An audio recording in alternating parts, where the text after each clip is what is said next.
Ah, Fallout. Alors, je n'ai jamais entendu parler du jeu vidéo, je ne joue pas tellement aux jeux vidéo, je n'y connais rien du tout. J'ai découvert cette série vraiment totalement par hasard, et alors, on en parle, Fallout.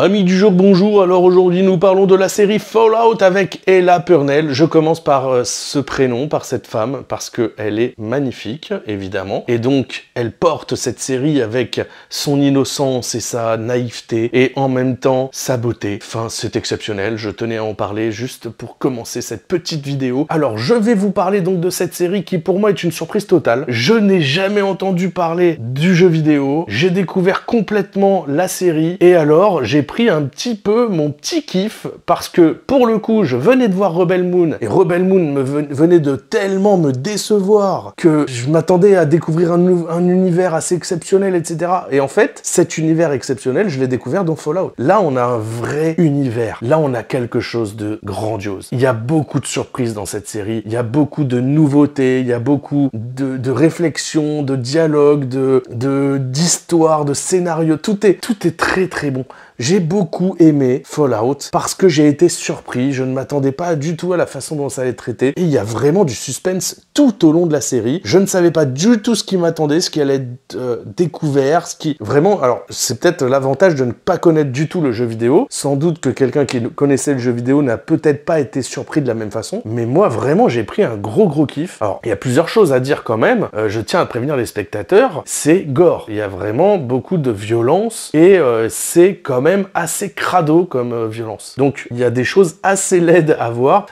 Pour ceux qui sont sensibles à la violence, je peux le comprendre, hein, mais peut-être que ce n'est pas la série pour vous. Par contre, il y a vraiment un univers exceptionnel. On baigne vraiment dans un monde post-apocalyptique hallucinant. J'explique brièvement l'histoire de la série. Nous avons un groupe d'hommes et de femmes qui vivent dans un souterrain, dans un abri, et en fait, ils survivent à une guerre nucléaire qui a eu lieu il y a 200 ans. Et en fait, on va essayer de comprendre comment ils sont arrivés là, pourquoi ces abris ont été mis en place, et eux ont survécu pendant 200 ans, et à un moment donné, on a cette jeune fille qui vit dans ces abris, qui est un petit peu dans la naïveté la plus totale, et qui va devoir sortir et découvrir le vrai monde, parce qu'ils ont été infiltrés par un groupe d'hommes de la surface, des surfaciens. Et du coup, on va découvrir à la place de cette jeune fille, avec elle en tout cas, à ses côtés, on va découvrir un monde post-apocalyptique où il y a des monstres, où il y a des choses assez hallucinantes, et en même temps, on va avoir plusieurs intrigues différentes en dessous que je ne vais pas vous dire en fait parce que sinon je vais spoiler en fait.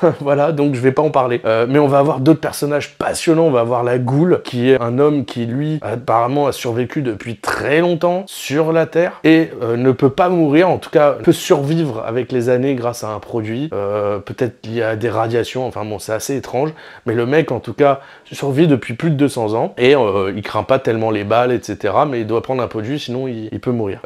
Enfin voilà, on a plein de personnages plus hauts en couleur les uns que les autres. On va avoir un homme qui lui cherche à devenir un soldat pour porter une armure, c'est lui. Lui va vouloir devenir un guerrier, le guerrier Titus, porter une armure pour pouvoir défendre la veuve et l'orphelin, pour pouvoir apporter de la justice sur la Terre. Sauf qu'on n'est pas certain en fait que le rôle de cette armée soit réellement d'apporter le bonheur sur la Terre. Et lui va essayer en tout cas de faire sa part pour apporter le bien, mais en même temps on voit qu'il est un peu torturé. Enfin voilà, on a plein de personnages comme ça qui sont assez cool. Et alors on a une histoire de fond qui est vraiment passionnante, où on essaie de comprendre mais quelle est l'origine des bombes atomiques qui ont créé ce monde post-apocalyptique, qui avait en tiré profit, etc. Enfin, on va essayer de comprendre d'où vient Ella Purnell, c'est-à-dire notre héroïne, pourquoi elle s'est retrouvée là, quel est son rôle dans cette histoire. Enfin, en plus, tout ça se joue sur une intrigue assez intéressante, c'est-à-dire que cette fille va devoir accompagner une personne dans un endroit précis, parce que cette personne, apparemment, possède en elle un produit qui pourrait révolutionner le monde, j'en dis pas plus. Et du coup, son rôle, ça va être celui-là. Sauf que plusieurs autres entités cherchent également à récupérer cette personne-là pour récupérer ce qu'elle a en elle et pour pouvoir devenir la personne qui a le plus de pouvoir. Et donc, on est un petit peu sur cette base-là, et cette fille, chacun poursuit à peu près le même objectif, et on va découvrir des choses en même temps, enfin, voilà, mais tout ça sur un fond vraiment, mais c'est super bien fait. L'acteur qui joue la Goa'uld, c'est Walton Goggins, et alors lui, on va suivre un petit peu son passé, c'est-à-dire avant les bombes nucléaires, et on va voir un petit peu son personnage et comprendre toute l'intrigue à travers lui. C'est vraiment un personnage passionnant. Enfin, je sais même pas comment vous vendre mieux cette série. Je pense qu'il faut la voir, il faut être conscient quand même de ce qu'on va regarder.